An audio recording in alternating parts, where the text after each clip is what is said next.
2 gintong ingot. 6,000. Ang saya naman. May pambayad ng renta na tayo. Pag nabayaran ang renta, may natitira pa ang 3,000. Pwede kitang dalhin kumain na masarap. Bibili pa akong 2 bagong damit. Yehey, salamat tito. Nakakainis sobra. Naaksidente ako nang wala akong alam. Wala pang makita ang driver na umararo. Wala kaming nakuha na kompensasyon at nawala pa ang sahod. Kaya napilitan din akong maghanap ng trabaho.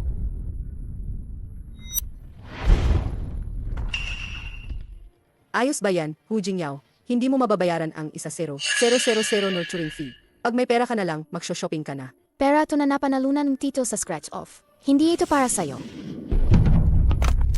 Wala kang karapatang magsalita rito. Dito ko na ihihinto ang usapan ngayon. Ngayon, ikaw, kung hindi mo kumpletuhin ang natitirang bayad sa akin, at tawag ako ng pulis at sasabihin kung ninakaw mo ang bata. Ikaw. Nang sister-in-law, may natitira na lang akong 3,000 kabuuan. Binigay ko na sa'yo lahat. Anong gagawin sa bata? Pwede siguro. Pakisuyo lang, pahabaan mo na lang ako. Pagkuhan kong sweldo, babayaran na kita. Naku, akala mo ba tanga? Sino ba ang nakakatiyak sa pagkatapos na sinasabi mo? Kailan ba ang pagkatapos? Kung hindi ka magbabayad, Ibabalik mo sa akin ang bata. ibabalik mo ang bata. Ibalik mo ang bata. Mula ngayon, hindi na kita papakinggan, sigawan man o tawa, wala kang karapatan. Bitawan mo siya. Bitawan mo. Bitawan mo, ibibigay ko sa'yo. Hindi ka nasaktan, Xiaodi?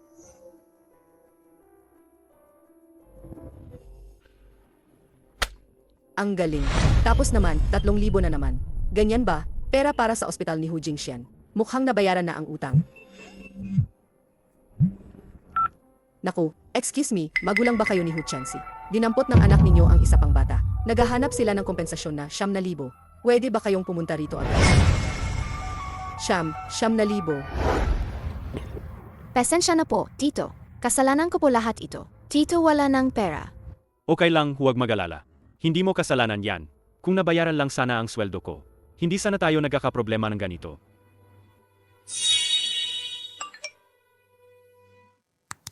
Magandang araw po, sir. Kami po ay mula sa Labor Arbitration Court.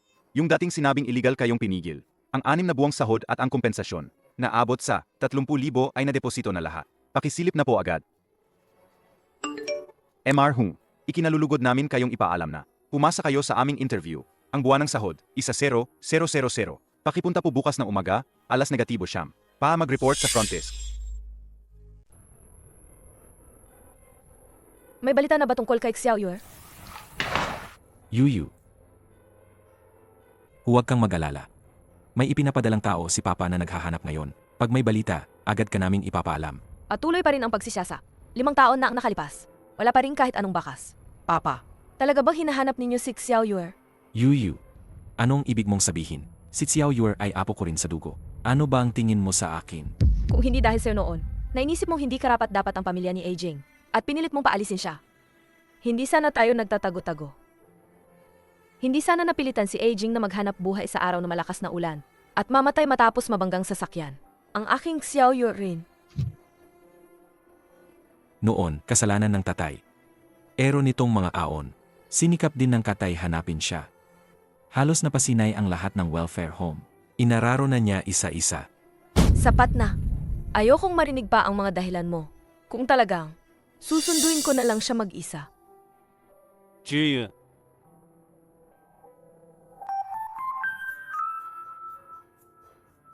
Xiaodi, Tio, hindi pa kita nabibigyan ng magandang school. Kara muna dadalhin kita sa kumpanya. Maghihintay ka rito sa akin. Tito muna magpaparehistro.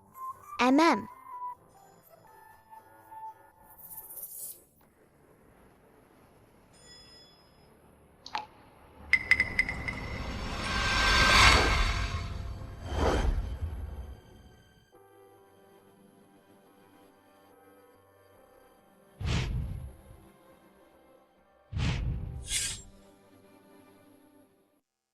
Kung buhay pa si Xiao Yue, siguro ganoon na rin siya kalaki.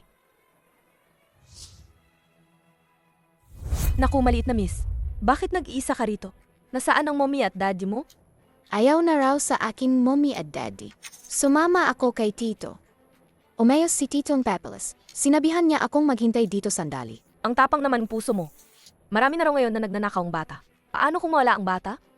Huy, maliit na miss. Sasamahan ka ni tita. Maghintay tayo rito para kay tito, sige? Sige, sige. Ang bait mo naman, tita. May anak din ang tita. May anak na kasing edad ng anak mo? Talaga ba? Pwede ba akong maging kaibigan niya?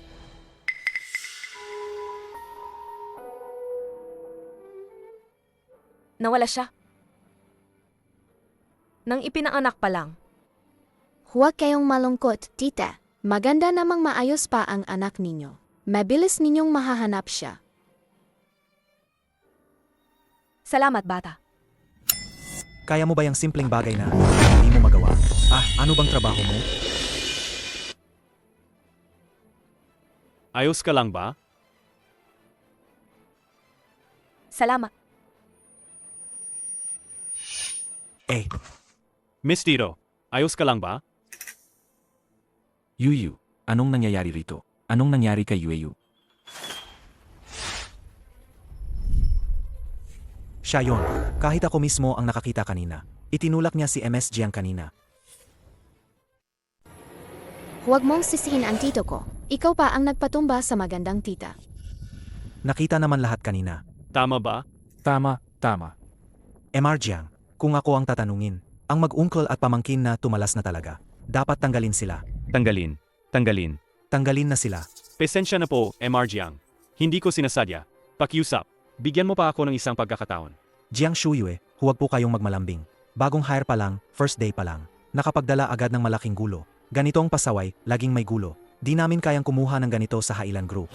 Pasensya na, lolo. Kasalanan ni Xiaodi. Huwag po ninyong tanggalin ang tito ko. Gawin na lang ayon kay Su. Seguridad. Bitawan niyo siya. Alis na kayo, dali. Sige na nga, hayaan nyo na silang umalis. Hindi na kailangang gumalaw. Dr. Chen. Kung gumaling ang magandang tiya, hindi na matatanggal ang tito, di ba?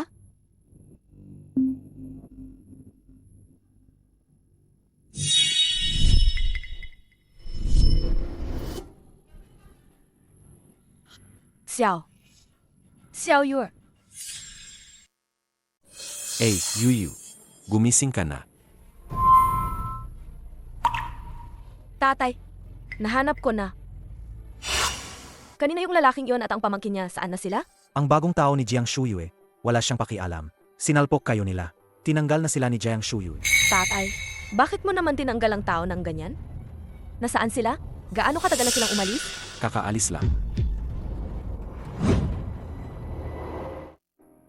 Kasalanan ko lahat. Dahil sa akin, nawalan ng trabaho si tito. Ayos lang. Nawalan ng trabaho. Makakahanap pa naman. Hindi kasalanan ni Xiaodi ito.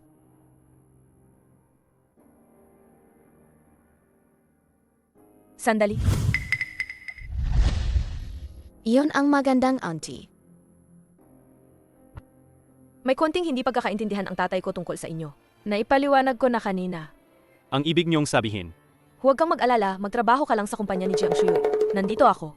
Walang magtatanggal sa'yo. Salamat MS Jiang. Wala iyon, simpleng tulong lang. Ang pamangkin mo ay napaka-cute. Kapag nakikita ko siya, lagi siyang nagpapaalala sa anak kong babae.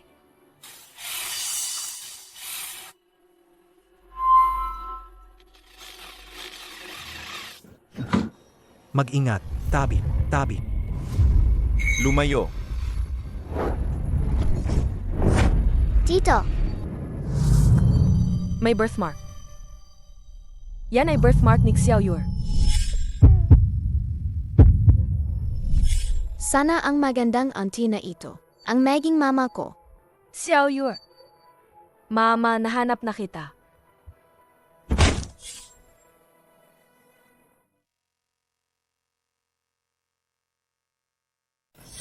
Kayo, ayos ba kayo? Nasaktan ba kayo?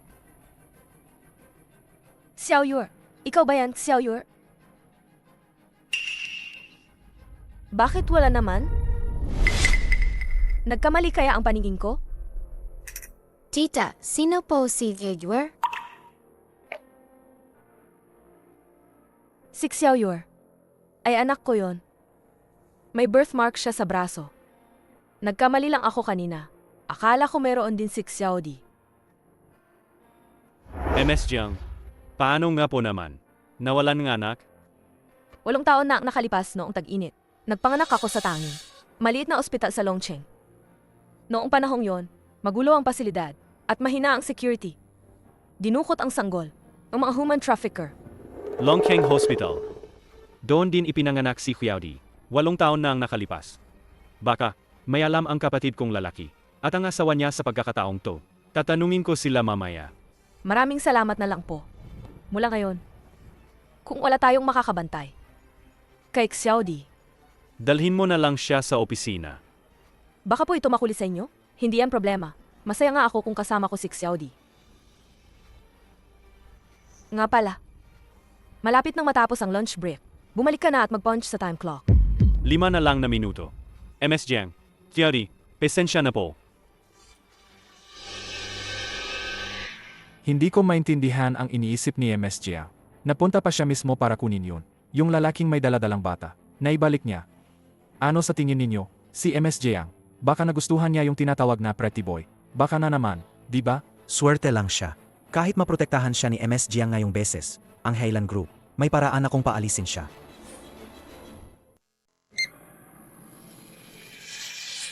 Hu Jingyao, ikaw mismo ang nagdala sa kanya dito. Hindi ba yan si Xiao Hu? Ah, hindi ka pala na-dismiss. Swerte mo. Supervisor Ku. Nagmamadali ako. Hayaan niyo muna akong mag-punch sa time clock. Bakit nagmamadali? MS Jiang, kadalasan hindi niya pinapansin kami. Mga personal na problema ng mga empleyado. Ngayon, nag-exception pa siya para magsalita para sa'yo. Paano mo siya napaniwala? Ano ang sinabihan mo? Ikwento mo rin sa akin. Ano nang ibig sabihin ninyo? Wala namang ibig sabihin. Simula nang namatay sa aksidente ang asawa ni MS Jiang, hindi na siya muling nagkaroon ng relasyon. Isa lang ang anak ni MR Jiang, siya lang. Kung gusto mong maging Phoenixman at makaakyat sa mataas, ayos lang naman. Pero bilang tao, kailangan may self-awareness ka. Ikaw, hindi ka karapat-dapat pa man lang umapak sa paa ni MS Jiang. Supervisor Ku, maghinay ka sa salita. Malinis ang relasyon ko kay MS Jiang. Huwag kang gumawa ng sismis rito. Tingin muna. Nalate ka na sa pag-punch ng time clock. Ay, let talaga. Sayang naman. 1 minuto lang ang kulang. Sayang, dahil 500 full attendance bonus na wala. Sabi ko nga sa'yo, grabe ka naman talaga. Unang araw pa lang, kukuhanin na ang sahod mo. Sa loob ng 1 buwan, baka ikaw pa ang magbabayad sa kompanya. Talaga, ikaw pa ang babayaran ng kompanya. Highland Group. Nako, Anong nangyayari? tinuturuan ko lang si Hu. Alam mo, pinaghirapan mong iligtas ang trabaho niya. Tapos siya naman ganito. Tamad-tamad pa. First day pa lang, late na agad. Sayang talaga ang effort mo. Ikaw ang sadyang humarang sa akin. Hindi mo ako pinayagang mag-punch in.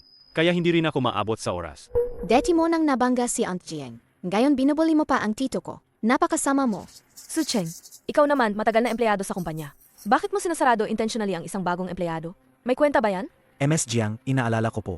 Hinaharang lang namin siya para magsalita. Tinatawag niyo na agad na sinasadya niyang pasanin ang iba.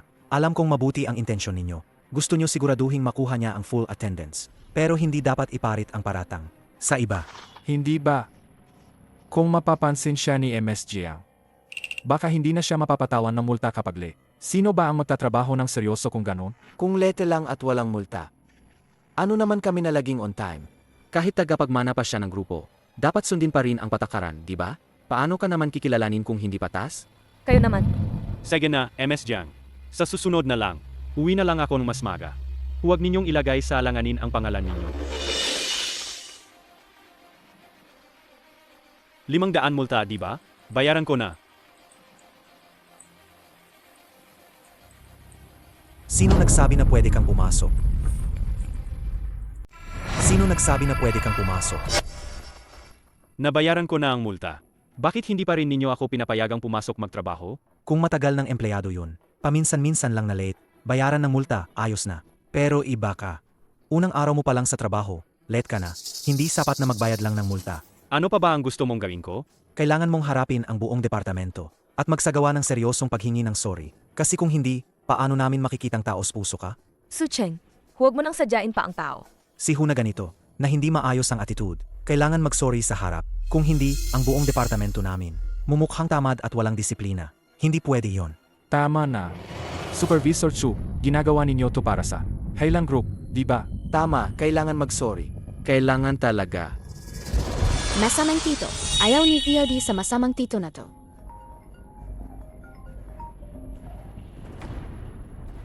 Hoy! Anong problema? Gumiba ang bahay namin sa probinsya. Kailangan ng 5,000. Ipapadala ko na sa'yo ngayon din. Anong tinitingnan mo pa? Hindi ka pa nagmamadaling mag-sorry?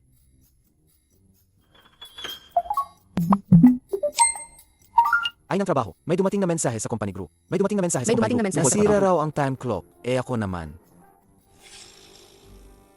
Nasira ang time clock. Kaya ako naman. Kung ganun nga. Walang makapagtutunay kaninuman. Si Xiao Hu kanina, totoo bang late siya? O sira talaga ang time clock? Sa tingin ko, hindi na kailangan ng pagsusuri. Tungkol naman sa multa. Ibalik na lang sa kanya ang multa. Shugye, kalmado lang. Hindi ba 5,000 lang yan? Para sa inyo, malit na bagay lang yan. Hindi naman iyon malaking pera para sa inyo. Nga. MS Jiang lagi kayong pinapahalagahan. Halatang pinapaboran niya kayong maging manugang. Pag nag-asawa kayo ni MS Jiang, huwag mong sabihin na 5,000 lang yon. Kahit 500,000, parang pocket money lang siya. Pag nagpakasal kayo, kami ang magiging best man ninyo. Kailangan kami ng front table ha. Ay naku, pag-usapan na lang natin yan pagdating ng panahon.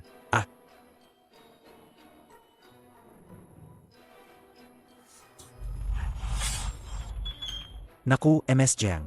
Dumating na po kayo, kukuha po ako ng bag para sa inyo.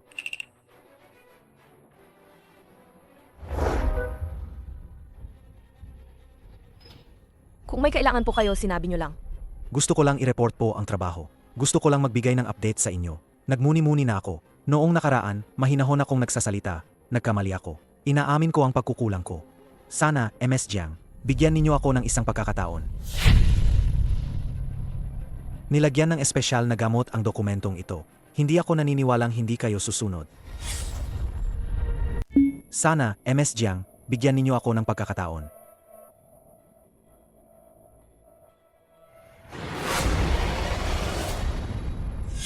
At saka, sa palagay ko, MS Jiang, dapat kayong lumayo muna kay Hu Jingyao. Hindi maayos ang intensyon ng taong yun. Huwag ninyong hayaang lokohin kayo niya. Alam niyang nag-alala kayo tungkol sa bata. Kaya dinala niya yung maliit na babae para magpakitangawa. Hindi ba iyan malinaw na may ibang motibo? May masamang pakay siya. At ikaw na nasa likod-likod naman. Ano naman ang tawag dun sa paninirang puri at chismis? Sa tingin ko, ikaw mismo ang masamang loob. Akala mo lahat ganyan lang din sa'yo. Umalis ka na dito kagad. Ang bango mo nakakasuka na. MS Jiang, huwag po kayong magalit. Hindi ba pwede na wag ko nang banggitin si Hu? Parang hindi kayo maganda ang pakiramdam. Titingnan ko po kayo, ha? Hindi na, huwag kayong magpakamahalang tao. Pipindutin ko lang po ng kaunti. MS Jiang, nakalimutan ninyo ang folder ninyo sa... Bitawan mo si MS Jiang. MS Jiang, ayos lang po kayo? May sakit ka ba? Inaalagaan ko lang si MS Jiang. Hindi mo ba nakikita iyon? Umalis ka na dito. Jiang Shuyue, iwan mo na sa akin ito. Hindi na kailangan. Hindi kita kailangan. Lumayas ka na. Ako. Sinabi kong umalis ka. Hu Jingyao, ninakaw mo ang tauhan ko? Ayusin kita balang araw. Jiang Shuyu, bakit ka nagpapawis ng ganito? May lagnat ka ba? Isasama kita sa ospital. Wala naman. Baka bumalik ang dati mong sakit. Uminom ka lang ng gamot, maayos naman.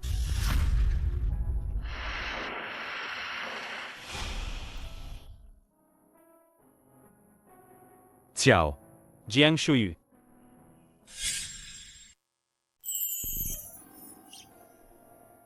Jiang Shuyu. Asensya na.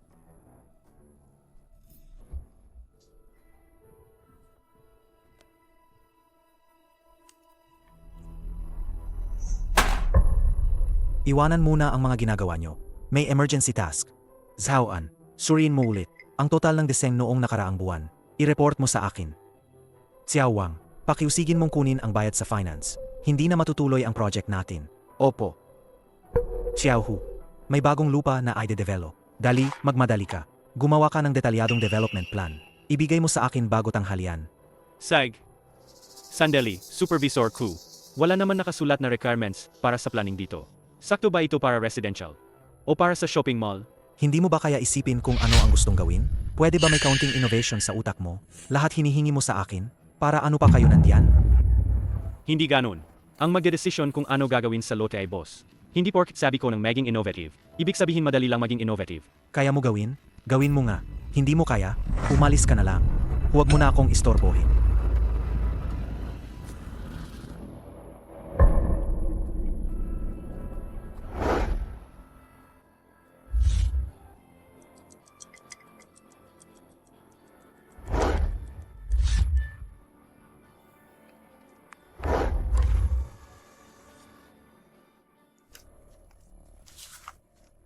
Supervisor Ku. Sinabi ko na, mag-effort ka naman. At gumawa ka pa ng ganitong basura. Libre ba yung printer sa kumpanya natin? Akala mo walang bayad? Kung gagawa ka pa ng ganito, huwag kang magtaka kung bawasan ko yung performance mo. Hindi ko alam kung sapat ba yung sahod mo. Para kaltasin ko pa. Supervisor Ku. Yung planning proposal na to, inalay ko at inayos ko ng maraming beses. Pero hindi mo man lang ito tiningnan na mabuti. Kinuha mo lang at sinabi mong hindi pwede. Sino ba nakakaalam kung anong bahagi ang hindi pwede? Masabi mo ba kung alin? Parang nilalaro mo lang ako. Aba, nilalaro kita. Anong magagawa mo sa akin? Sasabihin ko sa'yo, ngayon sa buong design department, ako ang may desisyon. Sasabihin kong i-rewrite mo. Kaya dapat tahimik kang mag-rewrite. Hindi, umalis ka na at mag-resign ka. Tatay, ayos ka lang ba? Supervisor Xu, ang laki naman ng galak mo ano? MS Jiang, hindi ko talaga sinasadya. Ang problema, sobrang pangit ng planong ito. Sobrang basura. Nainggit lang talaga ako, sobrang inis. Iabot mo nga rito, titingnan ko.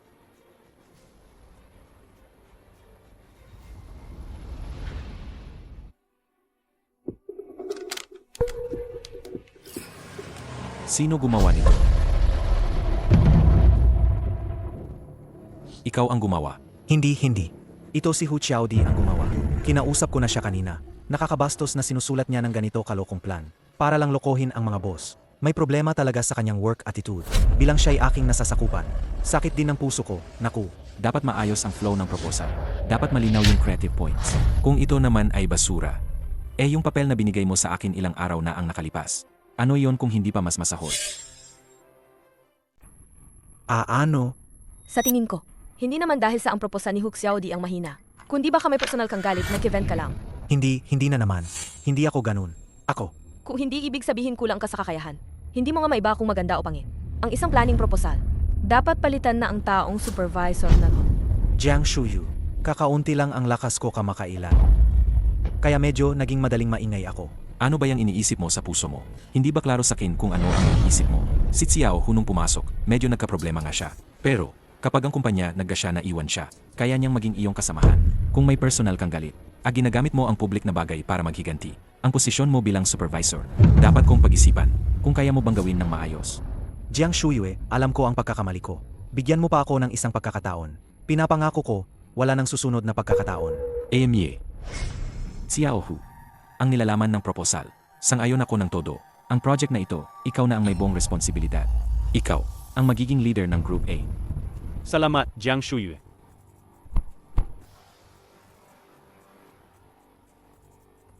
MS Jiang, dahil sa'yo, nakipagsalita ka para sakin.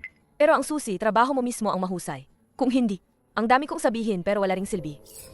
Naku, paangat pa siya, ang yabang pa. Kung hindi dahil kay Jiang Shuyu, hindi siya papansinin ni MR Jiang. Tama. Araw-araw sumusunod lang sa likod ni MS Jiang. Parang nakasulat na sa mukha niya, gusto kumapit. Halos nakalagay na nga. Supervisor Chu, ikaw pa ang tunay na supervisor ng departamento natin.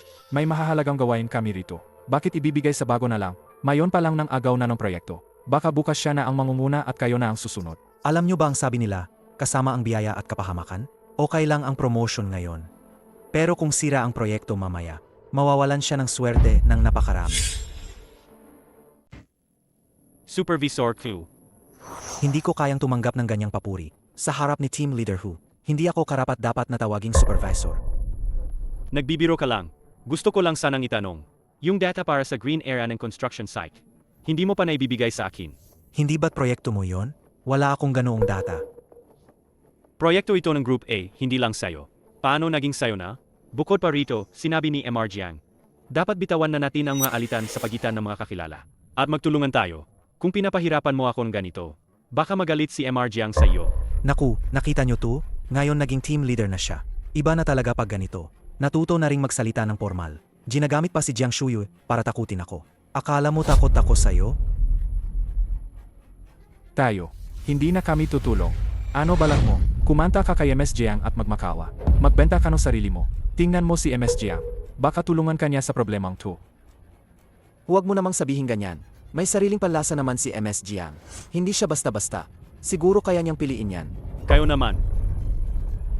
Hindi kayo higit sa simpleng data. Ako na ang pupunta mag-inspeksyon sa site. Uy, kaya mo yan.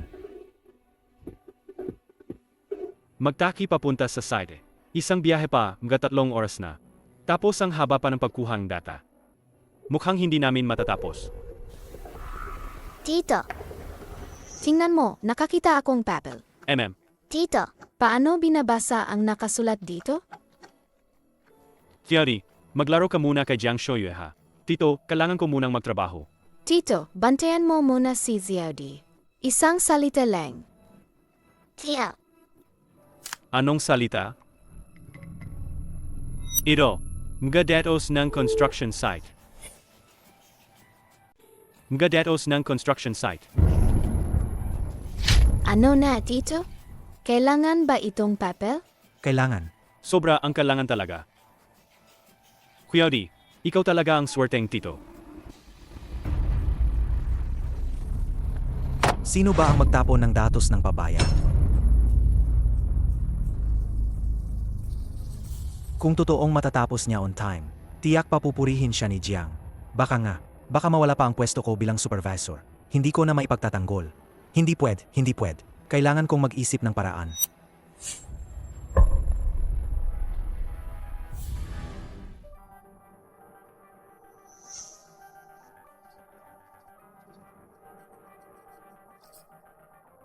Naku!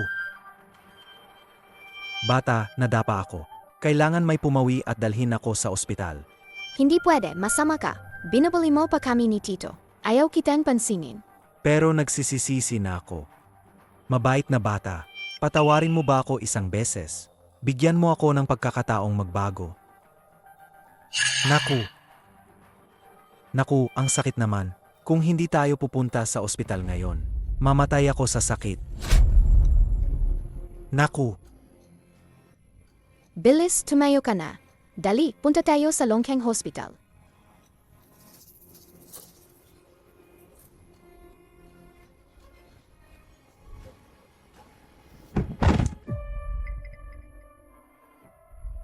Kuya Di,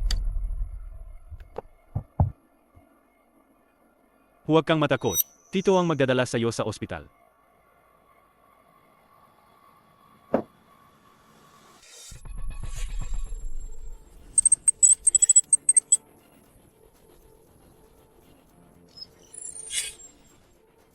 Kuya Di, huwag kang papahamak ha? Pasensya, ikaw ba blood type A? Sino sa inyo ang blood type A? Tulong, ang asawa ko. Ako ang blood type A. Talaga, maraming salamat. Niligtas ninyo ang asawa ko. Pakiiwan po ang number ng card ninyo. Ibabalik ko ang bayad diretso sa card ninyo. Wag na po kayo maging masyadong magalang. Kinuha lang pong dugo. Maliit lang na tulong. Kamag-anak ni Hu Xiaodi, nandyan ba? Halika at pumirma ka. Ako. Gino, ako na muna, alis na ako. Sana magkita pa tayo muli. Sage. MR Gao, na-verify na ang pagkakakilanlan niya. Isa siyang empleyado ng Highland Group. Highland. Galing siya sa development zone. Yung kumpanya na partner sa project doon. Sa Lunes ng susunod na linggo. Eksakto, pupunta tayo sa Highland Group para talakayin ang mga kondisyon ng kontrata. Sage. Babalik ako mamaya. Suklian mo siya ng mabuti. Nabalitaan kong nasaktan si Xiaodi. Kumusta na siya? Huwag kang mag-alala. Sabing doktor, maswerteng bata. Hindi na sira ang buto. Kakailanganin lang ng pahid ng gamot. Ayos na yon. Ang ganda. Ikaw pa mismo ang nasaktan. Pero mabuti naman. Ang ibig kong sabihin, mabuti sina Tito at si Jiang Shuyu. Parang mga magulang ni Xiaodi. Gusto ko lang magpaliwanag sa iyo. Nahilo ako noon. Hindi ko rin alam paano nangyari. Sa madaling salita, hindi ako isang taong padalos-dalos. Ang Jiang Shuyue na kilala ko. Hindi ko kailanman nasip ng ganoon. Saj, tapos ang usaping ito. Huwag na nating pag-usapan. Tapos na yan.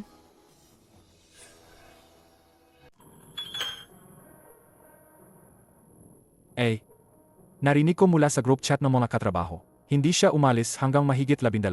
Hindi. Siguro napuyat siya dito buong gabi. Hahaha. Para sa project na to, alagang nagsumikap siya. Pero parang desperadong paghihirap lang. Ang laki naman ng trabahong ito. Hindi niya kayang tapusin to magdamag. Nakatapos na rin sa wakas. May 10 minuto na lang, magsisimula na ang meeting. Perfect, maabot pa niya. Hinto muna. Ang importante nitong bagay na to, paano ko malalaman kung magagawa mo ng maayos? Kailangan ko munang i-check. Sige, bilisan nyo na. Hindi ito tama. Bakit kapareho ng file na tinanggal ko? Magkamukha silang talaga. Ito. Paano nangyari to? Nakita na ba ninyo maayos? Magsisimula na ang meeting. Kailangan kong dalhin agad. Bakit ka nagmamadali? Hindi ko pa kasi natatapos tingnan. Kahit natapos mo na, ano pa man, narinig ko yung kliyente, napaka-tradisyonal nila. Sobrang konserbatibo ang pag-iisip. Ayaw nila ng mga late na tao. Ikaw ngayon, tama na, panis na ang laban mo. Supervisor 2. Paulit-ulit nyo akong pinipihit ng sitwasyon. Kung may pagkakamali talaga, ang mapapagalitan ay buong team. Anong pakinabang nito para sa inyo? Gusto kong mapagalitan ka. Akala mo lang na makakalampas ka sa akin. Mangarap ka lang.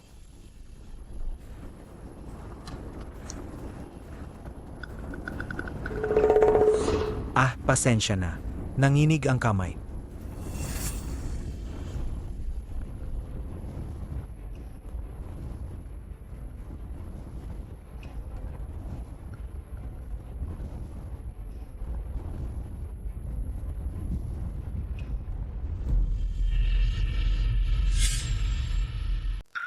Naku, bakit ngayon ka pa dumating?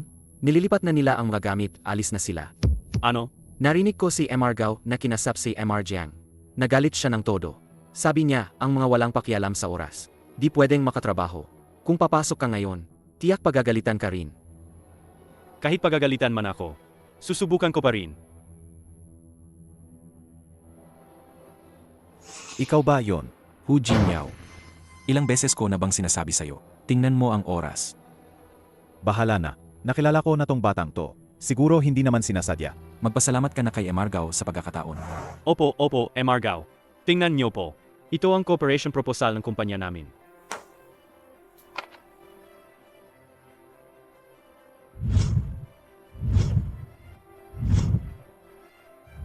Hahaha, maganda. May ideya, creative. Ipapalam ko na sa legal department. Ipaprepara ang kontrata. Pirmahan natin agad. Hahaha, ang ganda.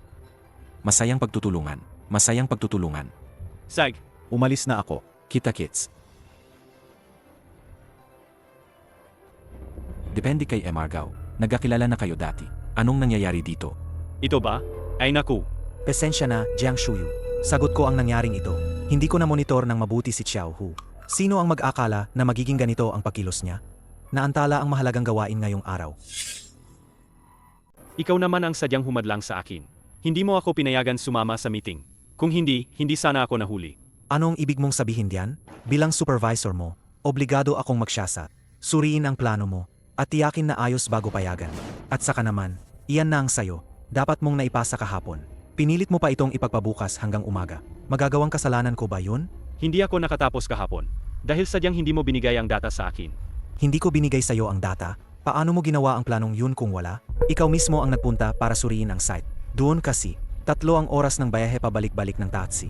At komplikado ang topografiya sa site. Kung hindi ka magmamadali ng 3 hanggang 5 araw, hindi mo may mapag-aralan ng maayos. Wala ka pang galing magpanggap, hindi mo alam magsinungaling. Ikaw, Dahil sa pagsisikap ni Xiao Hu, nakuha niya ang datang lugar. Pinatay mo pa siya para pigilan siya. Itinulak mo si Xiao di pababa ng hagdan. At samantala nung dinala ni Hu ang bata, pagpunta nila sa ospital, alihim mong binura ang file ni Hu, yung kalahating tapos na dokumento.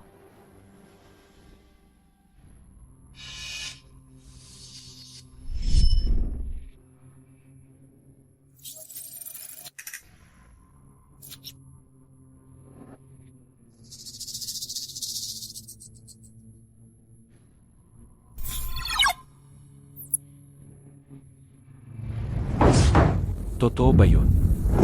hindi mo pa nga iniwan ang bata. Ikaw masama ka. Nakaikot yung paa ko noon. Pinatawag ko si Hu Xiaodi para tulungan ako. Sino ang mag-akala na hindi siya nakatayo ng maayos? At nadapa siya. Hindi, ikaw ang nandaya sa akin. Ikaw ang nagtulak sa aking pababang hagdan. Ano bang pinaniniwalaan mo sa isang maliit na bata? Ano bang kredibilidad niya?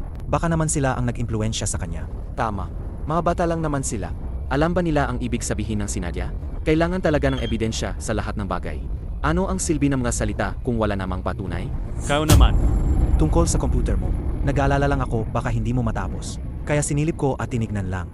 Wala akong binura sa bagay mo. MS Jiang, alam kong lagi mong binibigyan ng espesyal na tingin si Hu. Ngunit hindi mo pwedeng magparaya ng ganito. At akusahan ako para lang ipagtanggol siya. Ayaw kong mabilang na walang sala ako. Bakit ko gagawin to nang walang dahilan? Anong motibo ko para saktan siya? Hindi ba ito nakakasama sa iba at sa sarili? Tama po ba, Jiang Shuju? Signa. Lahat ng bagay kailangan ng ebidensya. Based sa video, hindi talaga malinaw na sinadya ba si Su. Maganda naman ang proposal. Pero, ang pagkalete ngayon ay totoo rin. Ang project bonus at ang fine sa paglete ay magkakabawas. May tutol ba? Ikaw din, bakit palagi kang padalos-dalos? Anong klase yan? Sa susunod, paano namin ipagkakatiwala ang kumpanya sa'yo? Kung maulit pa ito, ipapadala kita sa branch. Magsisimula ka bilang ordinary staff.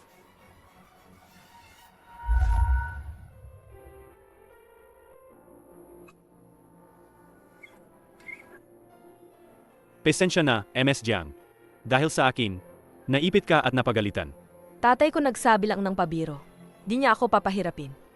Pero ikaw naman, nagpakasipag ka para sa project.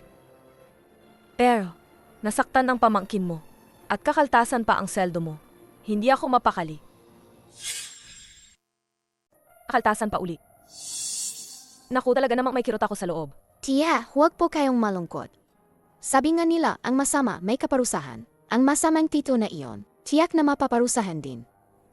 Sige, tiya, susunod ako sa sinabi niyo. Umalis na kayo ng maaga. Para sa proyektong kumpanya, nagpuyat kami yung maraming gabi. Matulog muna kayo ng maaga mamaya. Bye-bye.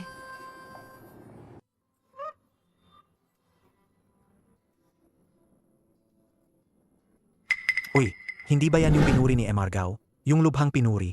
Si Xiao Hu ba yun? Ang galing mo naman eh. Bakit maliit at lumapa ang e-bike mo? Ikaw, Badal, sabi mo Daddy, hindi mo babantaan ako at ang tito ko. Ang nagsisinungaling, malas ang darating sa kanya.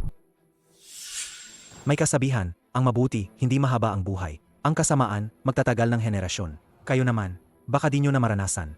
Ang malas na darating sa akin.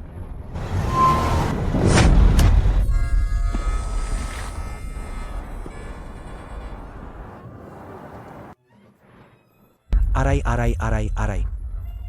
Bali raw. Medyo na-dislocate pa ang tuhod. Kailangan muna i-reset. Doktor, kayo na po ang bahala. Sige.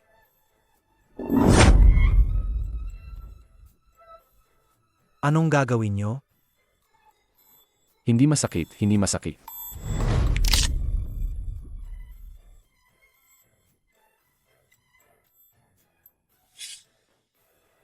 Sige, magbayad ka na ng fees. Kailangan kunin ng nurse ang mga materyales. Kailangan itong ikas sa ganitong kaso. Makatrabaho pa rin tayo. Tutulungan kitang magpa-leave at magbayad ng bayarin. Pero yung gastos sa gamot, ibabalik mo sa akin ha. Sinabi ko na nga, hindi mabait na masamang bata. Kailangan siyang parusahan. Gayon naniniwala ka na?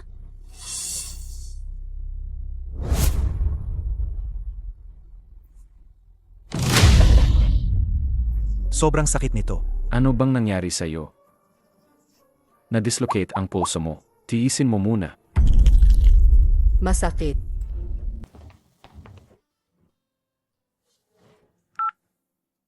Hello, MR Jiang. Hu Jinyaw, kay MR Gao naman. Sumang-ayon na silang pumirma ng kontrata. Alagang humahanga sila sa'yo. Tinukoy ka nila para mag-follow up ng proyekto.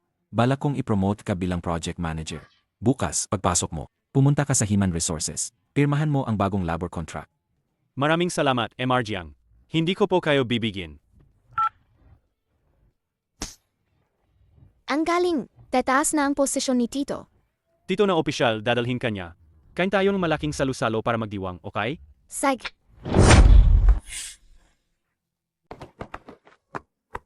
MS Jiang, matagal na po ba kayong naghihintay?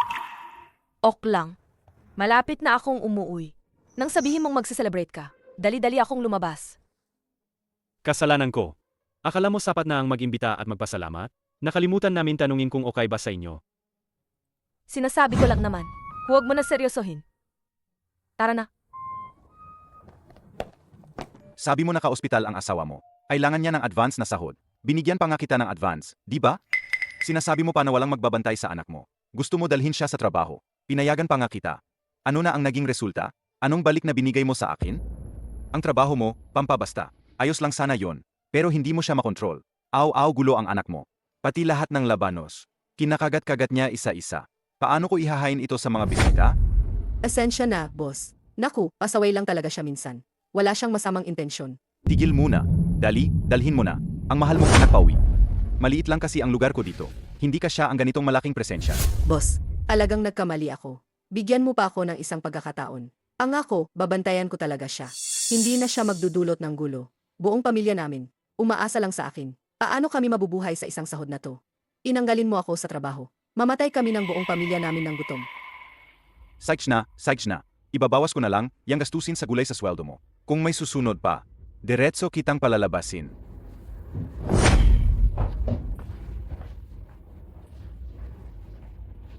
Karapat-dapat lang si Zhao Wenwan. Matagal ko na kasi siyang tinututukan. Hindi ko bet yang batang yan. Last time kinunan niya pa yung router ko. Sinindihan pa raw ang tablet cloth niya para laruan. Ay naku, buti na lang nahuli ko agad. Halos mamatay ako sa takot nun. Kwento ko yung bahay nila. Sanay na silang mandabog at mangapi. Sa school, araw-araw daw may gulo, nananakit pa. Kaya pa silang nedispel. Gayon palang maganda na ang nangyari. Kung sa kindergarten lang naman walang nangyari. Kaso kaming gayon ang nagdurusa. Wala ng tubig sa table number 3. Ano pa hinihintay nyo diyan? Bilisan nyong dalhin. Narito na. MS Jiang, maraming salamat po sa huling beses. Talagang nagpapasalamat kami. Erin Lau.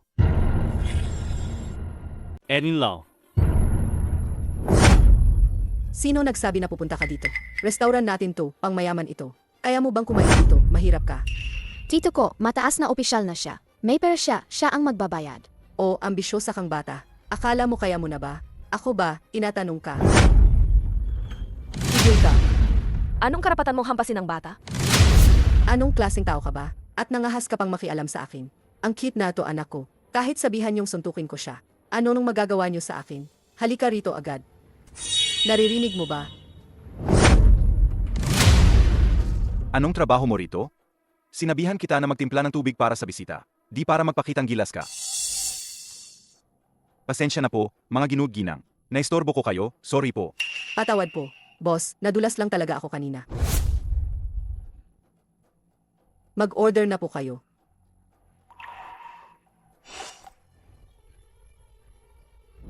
Ilagay namin ang 2 pahina ng kumpleto. Ilagay namin ang 2 pahina ng kumpleto. 2 pahina. Naku, baliw ka. Alam mo ba magkano ang gastos kapag pinagsama yung mga putahe? Grabe ang babayaran. Baka nagpapanggap ka lang para lang magmukhang mayaman. Tapos mamaya di nyo mabayaran. Nagrerelato na naman kayo dito. Kung ayaw niyo mag-alala, pwede muna kayong magbayad bago umorder. Pwede rin mag-settle muna bago umpisahan. MR Jiang, huwag kayong magalang ng sobra. Ako ang naganyaya sa inyo sa pagkain na to. Ito ang gold card mula sa Highland Group. Alaga namang si MS Jiang. Kami po ang pinangalan na kumain kayo sa maliit naming tindahan. Isang karangalan po ito para sa amin. Ako ang bahala sa pagkain ngayon. MS Jiang. Yung iyon, ang panganay na dalaga ng mayamang pamilya Jiang. Ano? Bakit ka pa nakatitig? Hindi ka pa ba alis mag-ayos ng pagkain sa kusina? Opo. Walang hiya naman siya. Hindi na nakakagulat na aakyat siya rito kumain. Aha, nakadepend pala siya sa mayamang babae. Nag-swipe pa rin ng card na parang normal. Walang dahilan. Paano naging libre ang kain? Sabi ko, ako ang nag-imbitahan. Naku, nabayaran naman kayo. Kung nainip ka sa hiya, babayaran ko na lang ulit sa susunod. Siya ba yung sinasabi mong sister-in-law dati?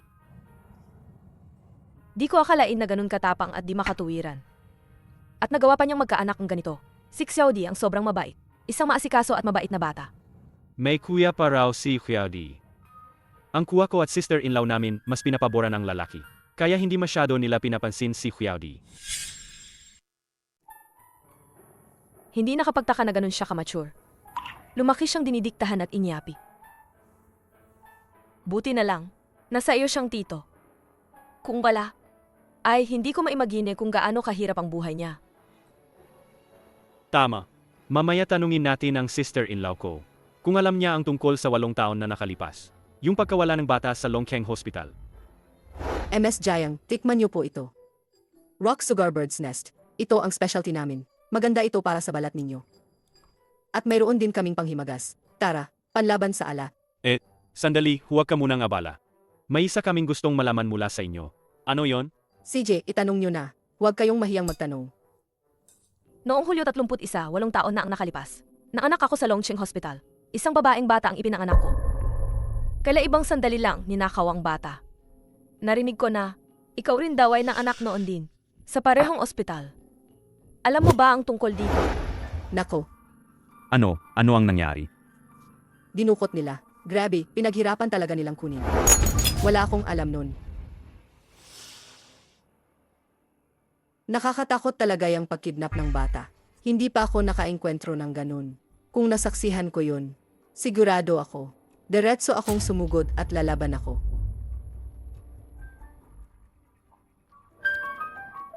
Oy, bigla akong sumakit ang tiyan. Kayo na lang muna kumain. Magpapahinga muna ako sandali. Pupunta ako sa CR.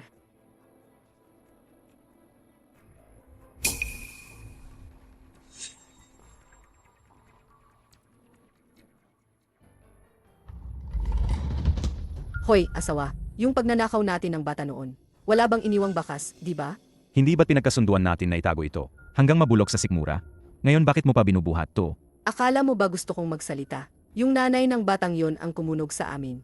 Si Jiang Shiyu ng Highland Group ang anak ng milyonaryo. Apag nalaman to ng pamilya Jiang. Apos na tayo, mawala ang buhay natin.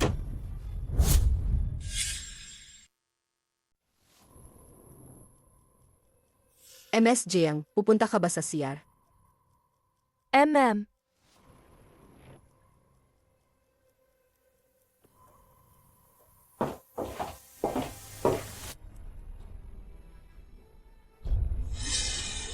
Mom, gusto ko yan kainin. Yung para sa bisita yan. Hindi. Para kay second uncle yan. Hindi siya bisita. Gusto ko kainin. Gutom na talaga ako. Iwan ko. Asama na lang natin yung bata. Hindi naman talaga namin kakainin lahat.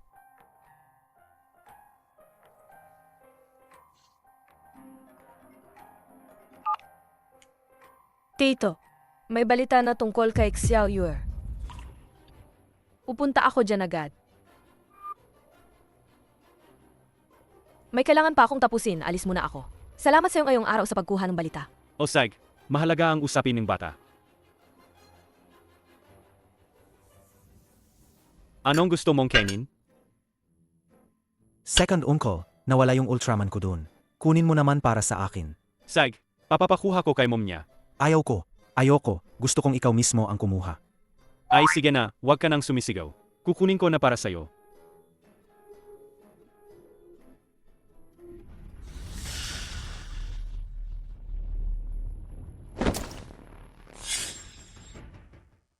Tumigil ka na. Natilamsikan mo ako ng mainit. Sabi ni Tito, kumain ng maayos. Huwag mag-aksayang pagkain. Naglalaro lang ako. Naglalaro lang. Wala kang pakialam.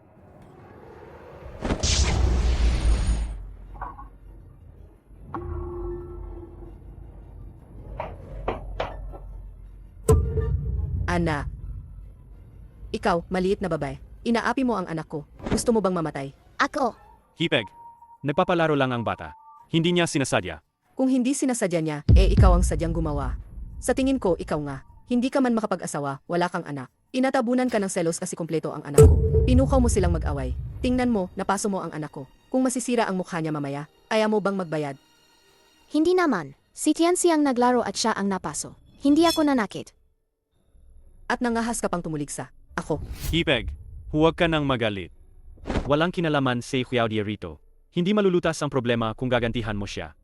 Bakit hindi mo muna dalhin si Tianxi sa ospital para hindi maantala ang paggamot? Ang anak ko ay nasaktan sa ilalim ng iyong pagbabantay. Nasaktan siya habang naka-under your nose. Ang gastusin sa gamot at ospital. Kailangang ikaw ang magbayad. May dala akong cash na. 2,000 na lang.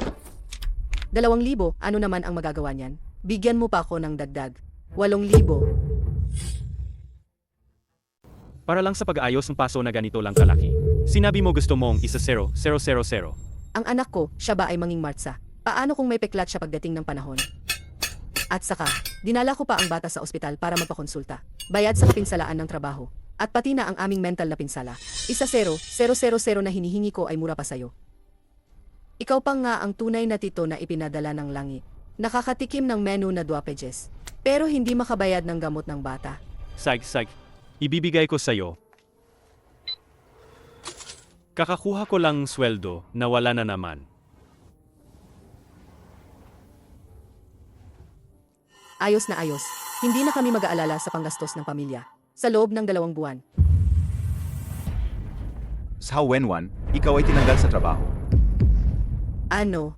Boss, bakit ninyo ako tinanggal? Ang anak mong mahal, sumuka siya ng laway sa plato ng customer. Nakita yun sa CCTV. Ngayon nagreklamo na ang customer sa 12,315. Sinasabing kailangan kong magbayad na napakalaking multa. Ngayon hindi lang kita tatanggalin. Kailangan mo ring akuin ang pinsalang ito. Napakalaking kompensasyon. Gaano kalaki ang kailangang akuin? 20,000.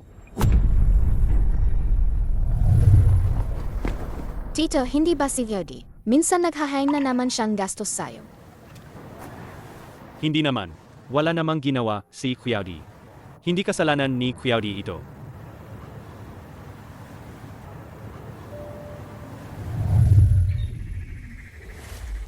Tatay, hindi ba sinabi mo may balita tungkol kay Xiaoyur? Saan siya? Huwag magmadali. Umupo ka, ikukwento ko ng maayos. Ipakikilala ko sa iyo, ang taong ito, ang taong inirekomenda sa atin ni MR Gao, Suan the Master. Tatay, kahit sabik tayong hanapin si Xiaoyur, hindi ibig sabihin na maniniwala tayo sa lahat ng bagay. Hindi dapat humanap ng solusyon sa pamamagitan ng pamahiin. Inaasahan mo ba na titingin siya ng mga daliri? At sasabihin agad kung nasaan si Xiaoyur? Makinig ka muna sa sinasabi ng Master. Hayaan mong matapos niya ang kwento. Hindi ako marunong magbasa ng direksyon gamit ang mga daliri. Pero sa pagbabasa ng bazi at kapalaran, medyo magaling naman ako. 8 taon na ang nakalipas. May mag-asawang mula sa Longcheng ang dumating sa akin. Sabi nila ay mabuti ang katawan nila, pero hindi sila nagkakaroon ng anak. Ako, Suan the Master, nakita kong sila ay Gachengguasu. May hindi balanseng 5 elemento ang kanilang kapalaran. Nakatalang hindi sila magkakaroon ng anak sa buong buhay. Pero ang ganitong kapalaran ay pwedeng mabago. Kailangan lang nilang mag-ampon ng batang ipinanganak. Sa huling bahagi ng Hulyo, sa oras ng Chen. Ang batang iyon ay may malaking pinagkukunan ng biyaya. Malalim ang ugnayang panlahi. Baka nga maibigay nito sa kanila, ang isang anak. Ngunit, hindi ko alam kung sumunod nga ba ang mag-asawa. Hindi ko na nasundan ang kanilang ginawa. At kayo naman, alam niyo ba ang pangalan nila? O ang tirahan kasunod na impormasyon? Ang babaeng pumirma, nag-iwan lang ng apelidong Zhao. Wala na akong ibang detalye. Ang aking Xiaoyur, ipinanganak siya sa huling bahagi ng Hulyo sa oras ng Chen. Tiyak na may koneksyon ang dalawang bagay na ito. Honey, sa tingin ko may kakaiba rito. May problema si Hu Xiaodi, sigurado ako. Tuwing humihingi ako ng kaunting pera dahil sa kanya, pagkatapos ay napapahamak ako. Minsan okay lang, mawawala naman. Pero ngayon, 3 beses na ito. Diba, baka naman ang batang yan ay malas sa amin. May panahon ka pa ba paisipin yan? Kailangan muna nating pag-isipan ngayon kung paano natin itatago ang nangyari. Nabalitaan ko kasi, si Hu Jingyao dinadala siya araw-araw. Papasok sa kumpanya para magtrabaho. Araw-araw niyang nakikita ang tunay niyang ina. Kung mahuhuli tayo, pareho tayong makukulong. O kaya, kunin na lang natin siya pabalik. Ana, ang mama, sobrang miss na sayo. Kuya at Hipag, ano nang ginagawa niyo diyan? Ano nang ginagawa? Bumabalik kami ng sarili naming anak.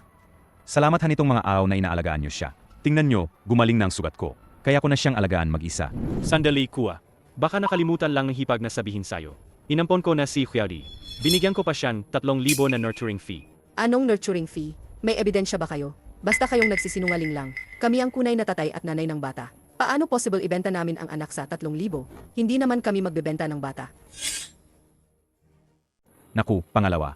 Huwag mong sabihin sa ganitong paraan bilang kuya. Ang tindi ng salita mo. Kung gusto mong anak, maghanap ka ng asawa at magkaanak kayo. Ano tong pagkuha mo sa anak ko? Ano ba to? Hindi ko naman kinidnap. Tao ni Hu, kayo lang ba ang magdadala ng bata? Bumalik ka na. Ikaw, isang malaking lalaki. Araw-araw yakap-yakap mo pa rin ang anak na babae nila. Kung di nila alam, isipin nilang pedophile ka pa. Tumahimik ka. Huwag ka nang magsalitan kalokohan. Maniwala ka ba o hindi, sasapakin kita. Ay, nagbibiro lang naman ako. Tingnan mo, nagagalit ka pa. Sabi ko pa nga, para rin naman sa'yo yan. Ikaw, nag-aalaga ng bata. Kumbaga, nagtatrabaho araw-araw. Pero hindi ka nagpapasalamat. Sabi nyo ba? Tama. Xiao Hu, kailangan mong pag-isipan ito. Isipin mo rin ang damdamin ng mga magulang niya. Kinidnap ang bata nila. Ano naman ang kaibahan sa pagkuha ng puso nila? Anong pinagkaiba? Pero, Ngunit ano? Kahit paano pa man, iyon pa rin ay anak ng iba. At pinanghahawakan mo pa. Ano ba ang ibig sabihin nun? Hindi ba pinatamaan ni Supervisor Chu ang totoo? Ay, hindi mo na sabihin. Naalala ko na. Noong una, Sai Hu Jingyao, ay niya pa si Hu Ouyao Jie ng malaki. Xiaodi, sadyang suwerte ka talaga sa tiyuhin mo. Ano ba ang sinasabi mong kalokohan? Yan si Xiaodi. Tulungan mo akong hanapin ang data. Ginawa ko yan kasi masaya ako. Huwag ninyong gawing ganoon ang tao. Huwag ninyong isipin na napakababarang tao. Sige na nga, kahit hindi ganyan ang nangyari, hindi mo pa rin dapat ngihold ng anak ng iba. Tigil na kayo sa pag-aaway. Mas mabuti pa sigurong tanungin ang bata. Gusto kong sumama kay Tito. Ayokong bumalik at mamatyagaan pa. Nako. Ang anak ko ay, ano na ang ginawa mo sa kanya sa panghihikayat mo? Ilang araw lang to. May hindi na siya nakakilala sa sarili niyang magulang. Ano ba talaga ang intensyon mo? Naku, mga magulang nga naman. Pitpit lang ng ilang beses ang bata. Para rin namang magturo sa kanya. Ay, hindi pwede yan. Hindi tawagin natin ang pulis. Tingnan natin kung ano ang sasabihin nila kapag dumating. Wala akong legal na. Mga papeles ng pag-ampon. Mukhang hindi na mapapanatili si Xiaodi rito. Pwede namang bumalik ang bata sa inyo.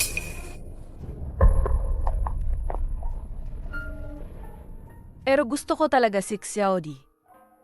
Baka di na kami magkita uli. Hindi ko alam kung kailan pa. Gusto ko munang isama ang bata para bumili ng kaunting regalo. Kunin niyo siya mamaya ng gabi. Ay, baka mas mabuti pumayag muna tayo. Hayaan siyang bumili. Nako, si Chen sinamin ko lang pa sa pagkain at damit. O Sarge, darating kami mamaya pa akunin siya. Huwag mong gawin yan sa anak ko. Huwag ninyo siyang itago.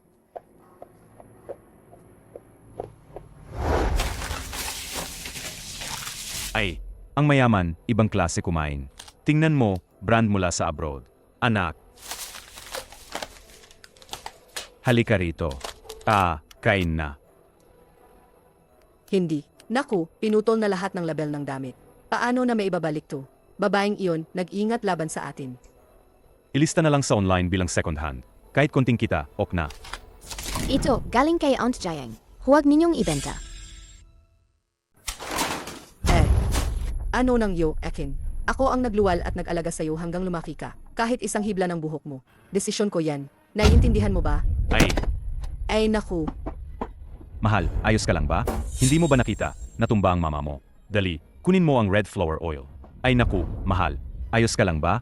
Nako.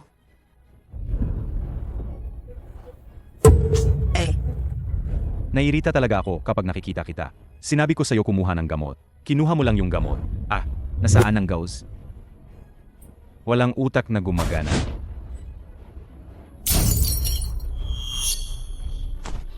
Ikaw ang may sala. Asawa. Tigilan nyo na. Ang bata na to, nakakatakot. Hindi natin pwedeng iwan siya dito. Nako. Taana. Hindi ba mas mabuti kung yayain namin ng magulang mong maglaro? Ayoko maglaro. Gusto ko si Tito at Tia Jayang. Xiaodi, maging mabait ka. Maghahanap si Papa ng isa para sa'yo. Isang tito at tiya na mas mabuti kaysa kanila. Pag nakita mo sila, hindi mo na sila maalala. Sige, lumakad ka na. Ayan na. Ito ang anak mong babae. Kumusta? Maganda ba? Walo na siyang taon. Ay, mabait at marunong sa gawa.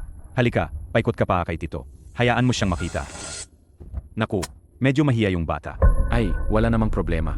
Sunod ituturo na lang sa'yo. Ara, maglaro ka na. Ako at ang tatay at nanay mo, mag-uusap lang kami. Sige.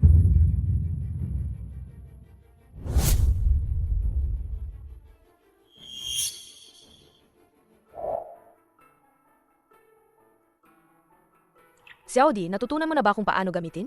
Naalala ko. Itago mo ito ng mahusay. Huwag mong hayaang makita ng iba. Kung sakali namang ang tatay at nanay mo, hindi mabuti sa'yo, kunin mo lang ito at kontakin si Onjiang. Si Onjiang, pag dumating ang panahon, sasagip niya ka. Ito ang aking ulat. Susunod, inaanyayahan namin si MS Jiang upang mag-ayos ng mga gawain para sa bagong quarter.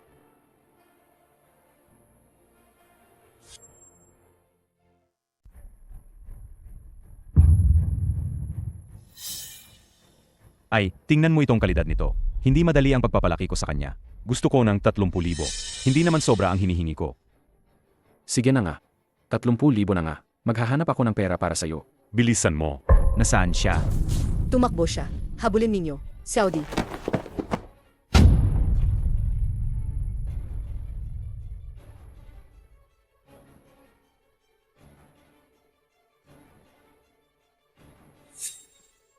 Hu Xiaodi, lumabas ka dyan.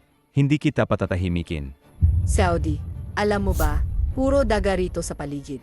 Kung makagat sila ng isang beses, mamamatay pudpud na ang buong katawan mo. Ah, Naku. Nakita kita. Ay. Wala namang tao. Xiaodi, ayos ka lang ba?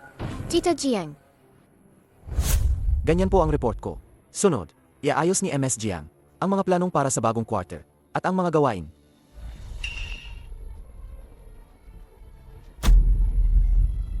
Asensya na sa lahat. May personal lang akong aasikasuhin.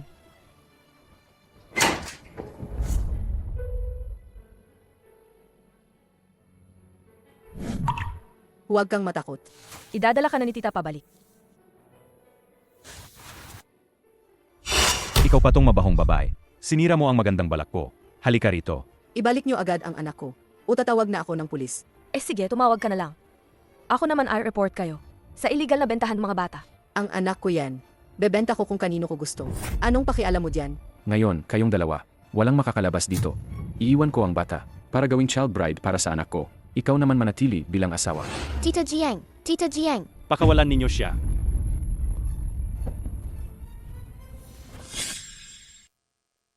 Kuya Hipag, tumigil na kayo. Yan ay labag sa batas. Naku. Ikaw na naman. Pandaraya at pagsasamantalang gaya mo. Sage. Swerte mo at dumating ka. Ngayon, bagong utang, luma. Isama na natin lahat. Nakikita mo siya. Hawakan mo siya pa sa akin. Ibababa ko pa ng 5,000. Kaya, isang salita, ayos na. Haha. Hahaha, Tito. Himinto ka. Walang gumalaw. Officials ng pulis, ako ang tumawag sa pulis.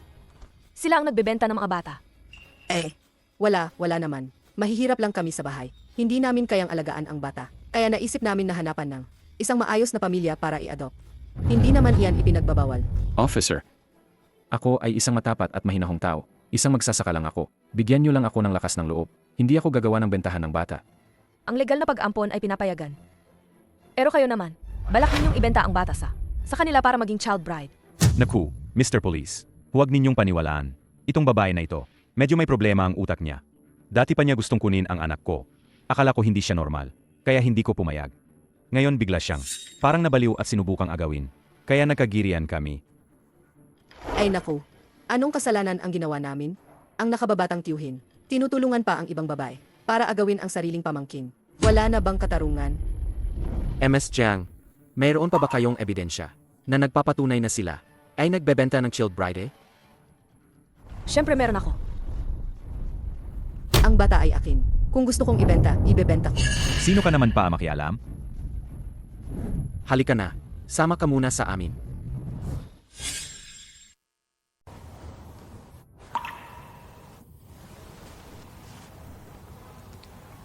Ano mo kami nahanap? Nakita kitang nagmamadali lumabas. Alam ko agad na may nangyari. Sa susunod na ganito, sabihin mo agad sa akin. Natakot ako baka masaktan ka. Nag-alala ako. Baka kayo masaktan.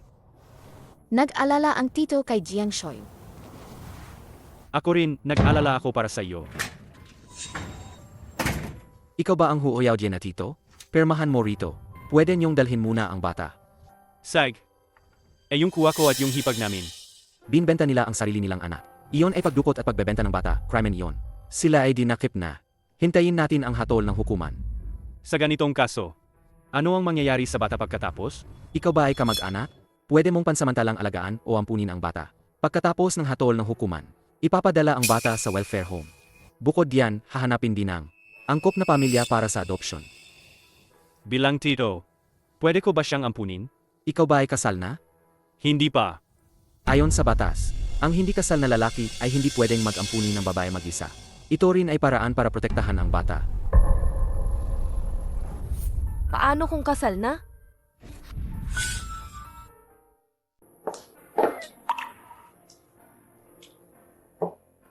MS Jiang. Para maampunin si Qiaodi.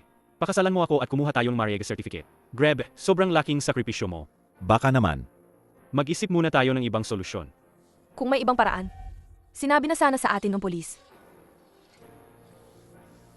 Tara na, hindi pa ako natatakot. Bakit ka pa takot? Hindi ba? Hahayaanan mo lang. Si Xiaodi, na bumalik sa bahay ng mga masasamang tao yon?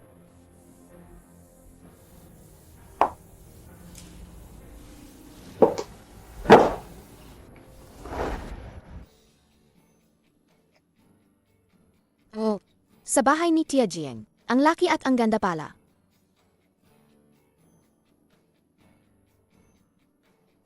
Naampon na si Xiaodi. Mula ngayon, ako na ang tinatawag niyang nanay. Nanay? Si tito na ang magiging tatay. MS Jiang. Kami ni Qiaodi. May tirahan na po. Dito sa inyo.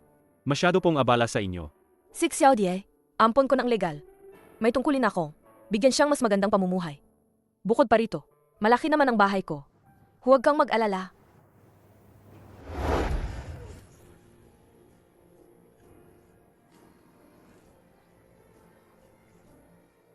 Ang laki-laking kama dito. Mamaya, gusto kong matulog. Kasama si nanay at tatay. Pakinggan ang kwentong kuneho. Qiaodi. Tito, ikukwento mo sa akin kwento mamayang gabi. Huwag nating istorbohin si mama. Okay. Pero, may narinig ako sa ibang mga bata. Sabi nila ang mga magulang, dapat natutulog ng magkasama. Ah, ganun ba? Saj, mamayang gabi ang mama at papa. Matutulog kasama ka. Ay, ang saya naman.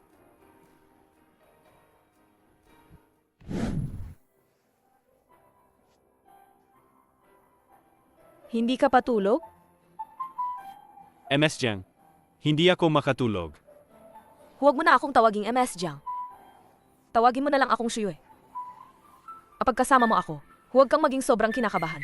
Dahil para kay Xiaodi, kailangan din namin. Gampanan bilang kanyang papa at mama. Kung may mapasin siya na kakaiba, ay hindi yun maganda. Kaya mag-ingat tayo. Opo, MS Jiang. MM, ano ang tawag mo sa akin kanina? Shuyu.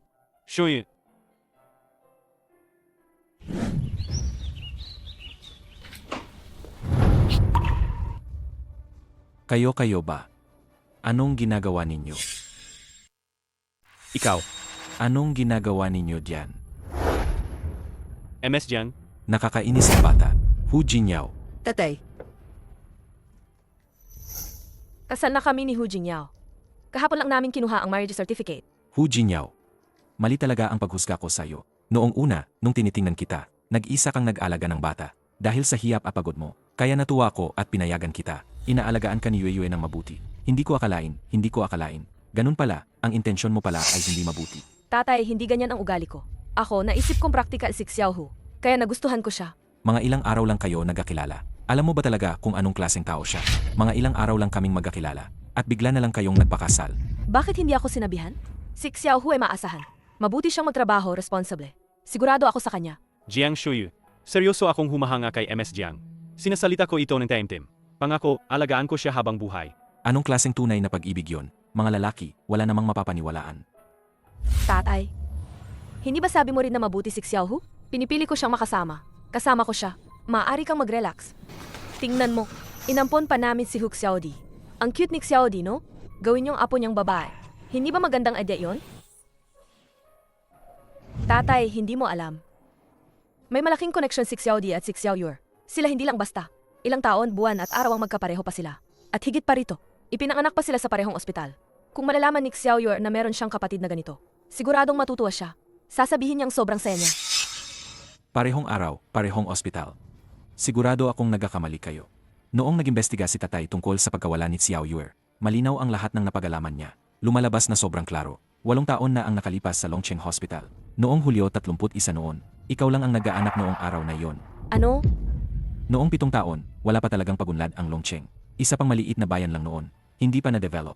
Ang maternity department. Ilang tao lang ang nagtatrabaho doon. Ilang pahina lang ng mga record. Ginawang basahin ni tatay ang mga iyon hanggang sa sira na. Bukod-bukod niyang natutunan ang mga detalye. Kaya naman, hindi kami nagkakamali. Narinig mo ba? Si Hu Jingyao at si Jiang Shuyu magpapakasal na. Sabi ko na naman, hindi tapat ang puso ni Hu. Talagang may balak siya kay MS Jiang. Naku, ang probinsyano na yan may diskarte pala. May dala pa siyang bata, pero nagawa pa rin niya. Nakakuha pa siya ng pabor ni Jiang Shuyu. Anong sabi mo kanina? Ulitin mo nga. Nag-uusap lang kami, tungkol sa kasal ni Hu at ni MS Jiang. Si Jiang ay inihahanda ngayon, ang kasal at ang petsa. Ang bagay na ito, alam na ng buong kumpanya. Ikaw hindi pa. May iba na araw-araw nagpapanggap na siya raw ang magiging manugang ni Jiang. Sayang, wasak ang pag-asa nila ngayon. Sino ba si MS Jiang? Paano naman posible? Sinong magmamahal sa ganitong tarantadong taga-probinsya? Pagkalipas ng ilang araw magigising din sila. Tiyak nilang tatapusin si Hu Jingyao. Hu Jingyao, kung nanghihimasok ka sa babae ko, handa kang mawasak ang pangalan mo. Oni, ano nang gagawin natin ngayon? Pinilit ng Jiang family na ampunin si Hu Xiaodi. Pinilit na pag-aampon. Iyan ang isang time bomb. Bago lumabas ang kanyang totoong pagkakakilanlan. Hanggang ka natin, umiwas tayo. Naku, kung alam ko lang na ganito. 8 taon na ang nakalipas. Dapat sana, inatay ko na ang batang babae na yun. Para na, lumakad kayo. Ano pa ba ang gusto ninyong gawin? Nakatapos na kami ng aming kulong na aaw. Pinakawalan kami ng local police station. Wala kayong kaapatang hadlangan kami. Tanong lang namin, si Hu Xiaodi ba talaga? Anak ninyo sa tunay? O kinidnap lang mula sa Longcheng Hospital? Anong kalokohan yan sinasabi nyo? Siyempre anak ko siya. Pero tiningnan namin ang mga record sa Longkeng Hospital. Noong 7/3, 81 taon na ang nakalipas. Wala namang nakarehistro na nanganak sa araw na yun. Kaming dalawa, kuya at hipag, wala sa listahan. Magsalita kayo ng totoo. Mrs., naalala mo ba kung kailan ka nanganak noon? Naalala mo ba? Naku, nagkakamali ka ng petsa. Noon kasi ay, ayon sa lunar calendar, bandang dulo ng 7 buwan. Siguradong nai-record ng ospital ang solar calendar. Eh kung ganoon, kailan ba birthday ni Hu Xiaodi sa solar calendar? Anong buwan at araw yon? Ito naman. 8. Sige na, tama na. Matagal na ang nakalipas. Sino pa ba ang makakalimot ng ganoon kalinaw? Ay, isang batang babae lang pala. Ginawa mo pang inaalala ng husto. Paabang magsiselebrate tayo ng kaarawan niya? Totoo nga. Hindi na natin kailangan yung bata. Kung may problema pa kayo, wag nyo na kaming hanapin. Hindi nga ba? Hindi ko pala anak si Xiaodi.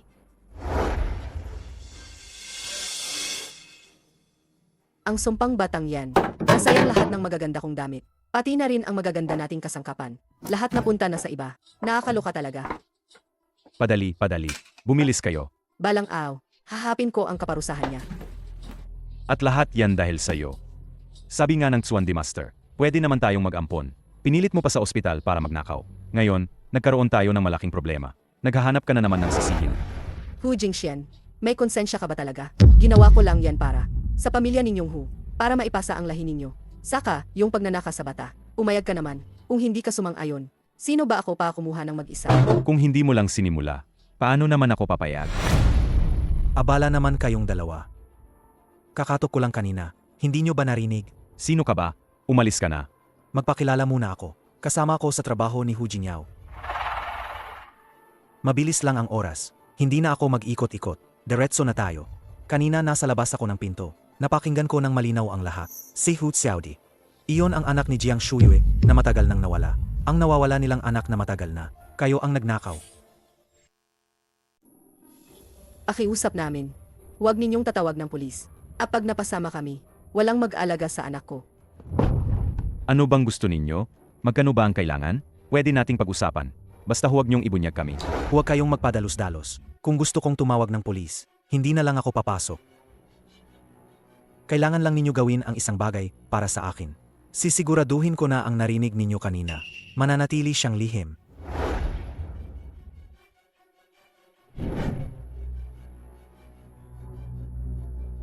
Hindi yata tama yan. Wala silang alam tungkol dyan. Sa pagnanakaw ng bata, gawin natin ito ganito. Hindi ba't para tayong nag-agawan? Magdudulot lang yan ng gulo. Mag-isip kayo ng mabuti. Kung magtagumpay tayo dito, si Hu Jingyao at ang batang iyon, sa bayan nilang, maalis sila sa Jiang family. Pagdating ng oras, hindi na makikita ng Jiang family si Hu Xiaodi. At sino pa ang magsasabing, ang tunay na pagkatao ni Hu Xiaodi? Hintayin na lang natin, Hu Jingyao, sa pagkakataong ito, titiyakin kong, talagang mawawala ka sa Highland Group.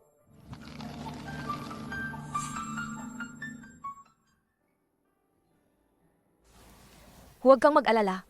Kahit pa si Xu Cheng, di ka man gusto. Hindi naman siya gagawang eksena sa meeting. Hindi siya magpapasabog ng kalokohan doon. Salamat sa'yo, MS Jiang. Nakalimutan mo na naman.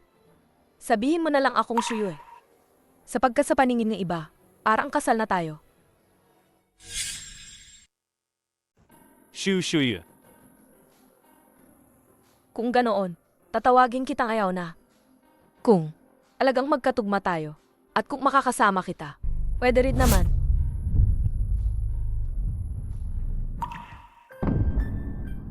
Hindi pwede. Malinaw na pinangako ko. Sa buhay ko, si Shen Feng lang ang mamahalin ko. Paano naman ako kikiling sa iba? Anong nangyari, Shuyu? Walang anuman. Magsisimula na ang meeting. Pumasok na tayo.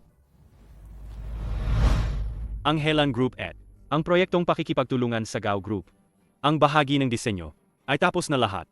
Ang implementasyon ng engineering ay sisimulan sa susunod na linggo. Susunod, ako ang magpapaliwanag sa inyo ng mga konkretong ayos. Una sa lahat, kami. May problema. Ang mga plano ng disenyo ng proyekto namin. Paano na i-post online? Talaga ba? Tulad mismo ng ipinakita ni manager noong nakaraang linggo. Kapareho ang unang modelo. Hu Jingyao, anong nangyayari sa iyo? Hindi mo ba alam kung gaano kalaking problema ang idudulot sa kumpanya kapag nailabas ang mga plano? Napakalaking abala. Wala akong nag-leak. Walang anumang bagay na may kinalaman sa proyekto. Na inilabas ko para sa seguridad. Ang work laptop ko. Matagal nang walang net. Naniniwala ako sa pagkatao ni Hu Xiaodi. Hindi siya kailanman gagawa ng ganitong bagay. Ang pag-leak ng mga blueprint ay isang pagnanakaw, ang commercial secret. Sa palagay ko, i-report na natin sa pulis. May 2 tao sa labas. Sinasabing kuya at hipag ni Hu Jingyao. Gusto nilang makita si Manager Hu.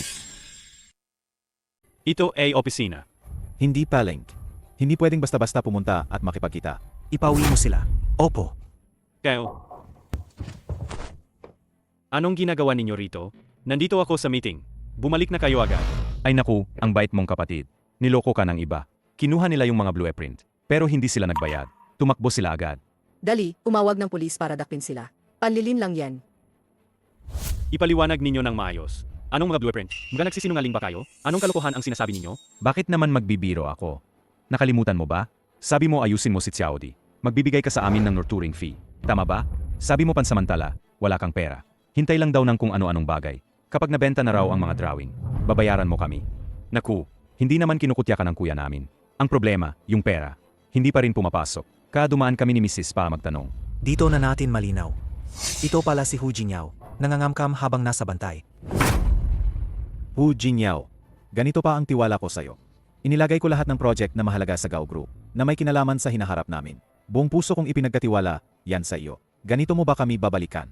Yung tiwalang binigay ko. Ang proyektong ito, may kinalaman din sa Highland Group, sa magiging puwang nila sa merkado. Sa kanilang survival kasunod nito. Kung totoong ikaw ang may gawa nito, Hu Jingyao, hindi ka namin palalagpasin. Maniwala kayo sa akin. Wala akong ginawa. Hindi ako nagbenta ng mga drawing. Inampon ko si Hu Xiaodi. Ginamit ang legal na proseso. Hindi kailangan magbayad ng nutrition allowance. Bukod pa diyan, nagbebenta pala kayo ng mga plano. Kuha hipag. Magsabi kayong totoo. Sino ang nagutos sa inyo magkalat ng tsismis? Magsabi kayong totoo. Sino ang nagutos sa inyo magkalat ng tsismis? Anong sismis ang sinasabi ninyo? Ito pa nga ang kapatid ninyo. Sasabihin ba niyang nagsisinungaling siya? Sasabihin ba niyang sinasadya niyang bitagayin kayo? Nasa akin ang lahat ng ebidensya. Ano mukha ninyo magkwento ng tsismis? Saan naman ang ebidensya ninyo? Ako, Hu Jingyao, nanunumpa ako. Kung ako'y para lang sa pera, gagawin ko ang ganitong bagay. Mamamatay akong hindi mapatawad. Emmy, Kung hindi naman, dahil lang sa pera ibinenta ang mga plano. Eh kung hindi, espiya na sa negosyo ang ginawa ninyo. Tama. Pagdating nila, Nagkaroon ng kaguluhan sa kumpanya. Si MS Jiang. Ang batang dinala niya, parang anak nga ni MS Jiang. Mukhang anak ni Jiang Shuyu. Ngayon na iniisip, hindi naman pwedeng maging ganoon kaswerte. Siguradong inayos nila ang investigasyon ng maaga. sadyang inayos. Para sa isang layunin, para lumapit kay MS Jiang, pandaya para maagaw ang proyekto. At ihanda ang lahat para sa araw na ito. Matagal ko nang kilala si Hu. Alam ko talaga kung anong klase siyang tao. Hindi siya yung tipo na, sadyang lalapit sa akin. Sa totoo lang, mabait ang manager na sa Hu. Kung may problema ang may kailangan, laging tumutulong siya. Naniniwala ako sa kanyang pagkatao. Kung siya ay isang espiya, wala nang tapat na tao sa mundo. Tama na. Anuman ang mangyari, ang 2 beses na investment ng kumpanya, dahil yan sa pagkakamali mong nagkagulo. Sa bagay na ito, ako na ang magre-report sa pulis, at magsasampa rin ng kaso sa hukuman.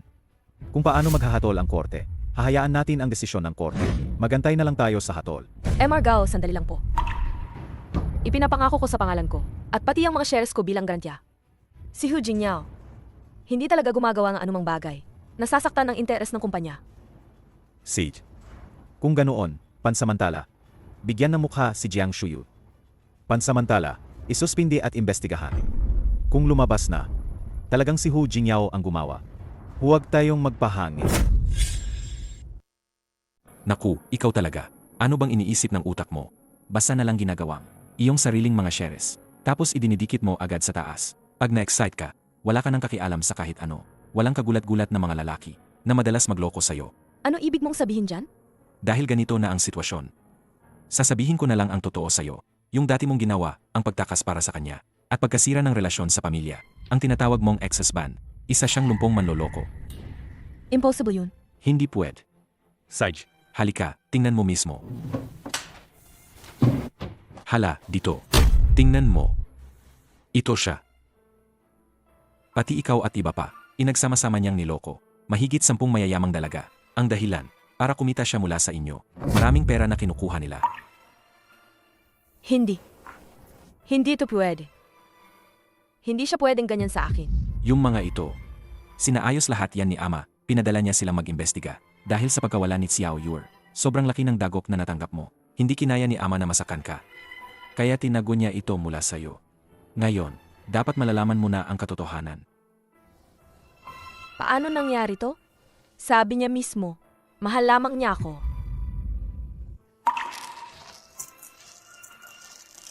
Yuyu. Kung hindi ka magbabago ng ugali mo, sa usaping puso mo pa rin, gaano ka pa kagigipit, ilang bangga pa ang kailangang pagdaanan mo. Saj, kahit niloko ka nga niya, hindi pa rin ito pinapatunayang. Areho si Xiao Hu sa ganyang tao.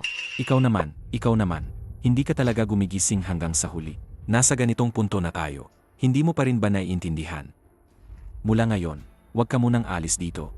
Mag-isip ka ng mabuti. Kapag klaro na ang isip mo, maari ka nang lumabas.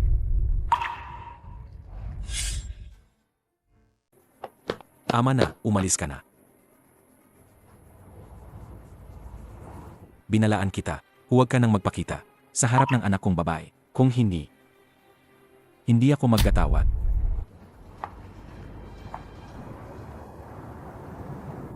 Xiaodi, pasensya na. Baka kailangan naming umalis. Kay Tia Jiang ng ilang panahon. Tito, huwag kang mag-alala. Lahat magiging maayos.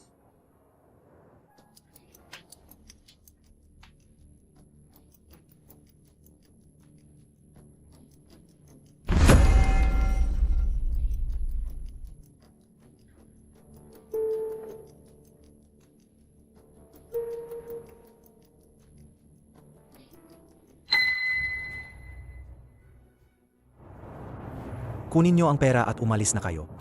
Kaunti lang yan. Ano nang kaya nitong gawin? Magtutulungan tayo. Dapat patas at parehas ang benepisyo. Dapat nga. Hindi ako dapat magbayad mula sa sarili ko. Binalaan ko kayo ha. Umalis na kayo. Huwag na kayong magkita pa. Kakaalis ko lang sa company ninyo. Ngayon ko lang naintindihan. Yung nagbebenta ng drawings siya ang kikita. dapat hatiin mo sa amin ang kalahati. Binalaan kita, huwag kang magkalat ng kalokohan. Ay, may kumagat sa akin.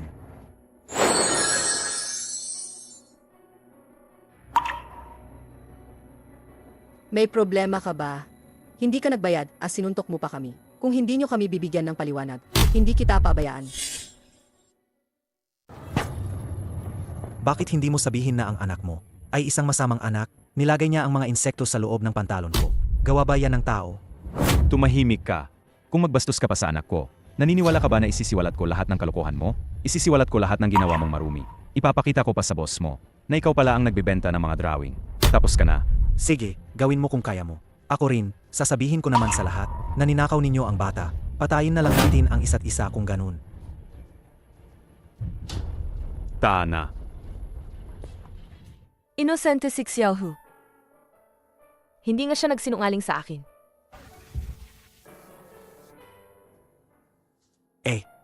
Ang taksil na pinalayas sa kumpanya, may mukha pang bumalik. Mag-ingat kayong lahat. Baka may iba na naman nagnakaw sa inyo. Siyempre, kaya kong bumalik.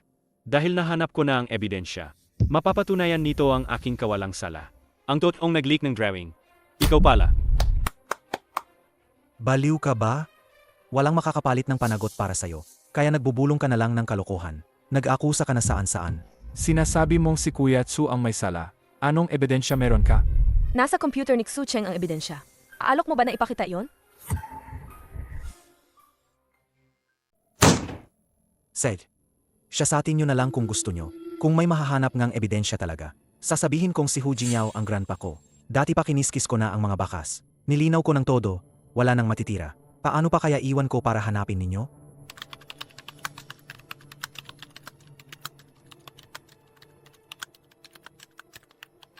Bakit hindi makita? I-send ang email address. Nandito naman eh. Kalahating oras na ang lumipas. May nakita na ba kayo?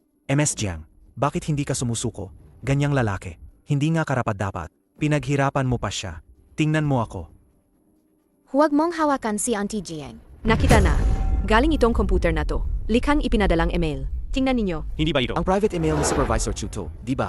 Nasa content ng email. Palaga nga, competitor ng Highland Group ito. Tingnan ninyo ang signature. Ginamit ang pirma ni Manager Hu. Tunay ngang isang sistematikong paninira. Parang isinisigaw na magnanakaw na heto ang ninakaw. Ang tindi naman, sobrang malisyoso. Hindi totoo, kiniskis ko na nga lahat. Ngayon na nangyari ito.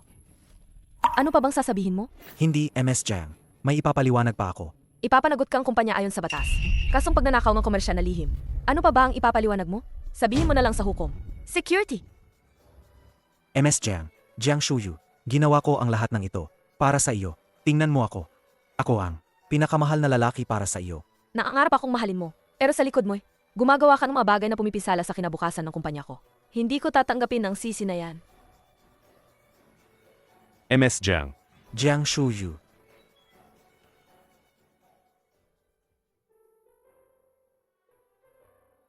Ito ba'y para kay Xiaodi? Inihanda ito espesyal para kay Xiaodi. Kumusta? Magugustuhan ba ni Xiaodi? Gusto ko. Seg, magpahinga muna kayo. Matutulog na lang ako sa sala. Hu Jingyao. Tatay, sabi mo, di ba? Tayo ay isang pamilya. Dapat sabay tayong matulog. Ang mga ito, orihinal na inihanda para kay Xiaoyuer. Kung isuot niya yan, magiging kagaya ba siya ni Xiaodi?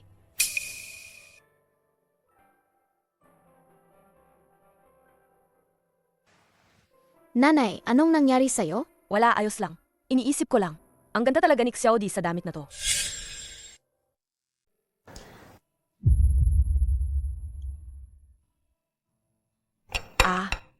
Mamaya may driver na darating. Ikaw ang maghahatid sa akin papuntang opisina. Sama ka na rin. Sige, ipapakiusap ko na kay Jiang Shuyu. Bakit ka pa magalang sa akin ngayon? Ang progreso ni na papa at mama. Bakit mabagal pa rin? Hindi pwede. Kailangan ko pa silang tulungan. Tatay, anong nangyari sa'yo? Parang nagsimula kahapon. Parang balisa siya. Wala ko, ayos lang. Tatay, dahil ba ito kay mama? Kaya kinakabahan? Hindi. Tatay, gusto mo ba si mama? Hindi. Pero hindi mo gusto si mama. Bakit ka nagpakasal kay mama? Si Jiang Shuyu ay mabait na babae. Pero ako'y simpleng mahirap lang. Hindi ako karapat-dapat sa kanya. Tatay, sinabi nun ng teacher kay Xiaodi. Kailangan may tiwala ka sa sarili. Na naiintindihan naman ni Xiao Di ang aral na yon. Tatay, dapat maintindihan mo rin ha. Xiao Di, huwag kang magpaloko. Ano kayong pinag-usapan? Ang saya naman usapan nyo. Nag-usap lang kami. Masarap ang almusal kaninang umaga. Tama ba? Tatay, huwag kang magsisinungaling ha. Kami naman, pinag-usapan namin. Kung gusto ba ni tatay si nanay. Hindi ganyan, Xiao Di. Huwag kang magsalita ng kalokohan. Iwan ko, tatay. Gusto ba ni tatay si nanay? Siyempre, gusto ko siya. Si nanay naman? Gusto ba ni nanay si tatay? Xiao Di, hulaan mo. Hulaan mo, Xiao Di. Gusto. Nandito na si Miss. Sandali, MS Jiang. May gusto akong sabihin sa'yo. Gusto Kira. Gusto kong makasama ka. Hindi dahil kay Xiao Di. Tono. Sarge, Ano? sinasabi ko. Sang-ayon ako sa'yo. Sa totoo lang, matagal na kitang gusto. Hindi kita maiwan. Ang yumaong asawa ko. Pinangako natin dati sa isa't isa. Namamahalin lang natin ang isa't isa buong buhay. Bakit naman? Hindi ko naman inasahan. Naniloko niya lang ako. Lumapit siya sa akin. Dahil lang sa pera ko. Shh. Huwag kang mag-alala. Hindi ako ganyang tao. Mahal Kira. Dahil sa iyong katapatan at kabutihan. At wala itong kinugnayan. Kung ikaw ba ay anak ng pamilyang Jiang. Kung hindi ka man naniwala, pwede akong sumumpa. Kung niloloko Kira. Maniniwala ako sa'yo. Mula ngayon, ikaw at ako, ang magiging mga magulang ni Xiao Di. Tunay na pamilya na tayo. Ang saya naman. Finally may magmamahal kay Xiao Di. May tatay at nanay na siya.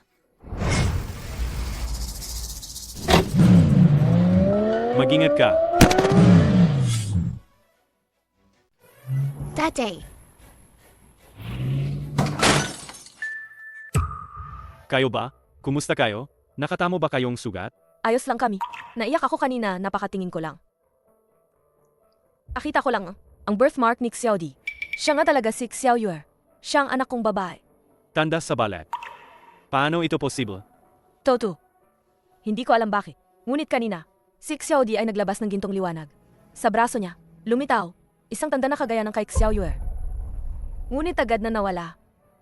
Pero, paano mangyayari ang ganitong kakaiba? MSJ, ang sample na ipinadala ninyo, lumabas na ang resultang ENA test. Baka si Xiao Di. Alagang hindi anak ko? Kilala ko ang pagkatao ng kuya ko at manugang ko. Malaki ang posibilidad na niloloko nila kayo. Mas mabuti siguro. Diretso na lang tayong magpad na test. Ipinapakita ang resultang ENA test na, ikaw at Xiao Di, ay tunay na ina at anak. Xiao Yue. Totoong anak ko si Xiao Yue.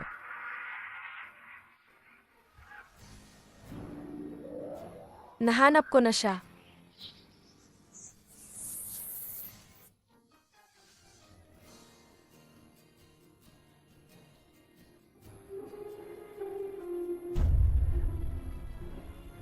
Masakit.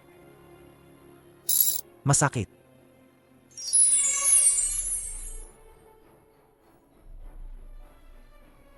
Dumating na ang nobya.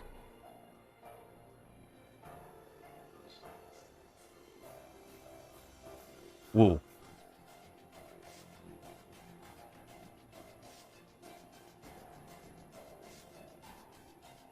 Halina, dumalo sa kasal namin ni Jiang Shuyu. Maghalikan kayo.